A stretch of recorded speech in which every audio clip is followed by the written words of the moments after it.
has issued a severe thunderstorm warning for southeastern Little River County in southwestern Arkansas, southwestern Hempstead County in southwestern Arkansas, Millard County in southwestern Arkansas, north central Lafayette County in southwestern Arkansas, northeastern Cass County in northeastern Texas, southeastern Bowie County in northeastern Texas, until 8:15 p.m. Central Daylight Time. At 7:26 p.m. Central Daylight Time, severe thunderstorms were located along a line extending from near Ogden to Wake Village to 6 miles southeast of Redwater, moving east at 25 miles per hour. Hazard, 60 miles per hour wind gusts and quarter-size hail. Source, radar indicated. Impact, hail damage to vehicles is expected. Expect wind damage to roofs, siding, and trees.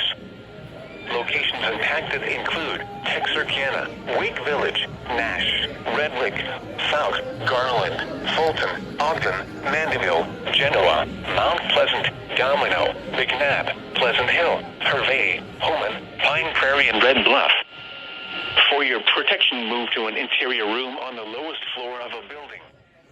Repeating, a severe thunderstorm warning has been issued until 8:15 p.m. Central Daylight Time for the following counties in Texas, Bowie and Cass, and the following counties in Arkansas, Hempstead, Lafayette, Little River, and Miller.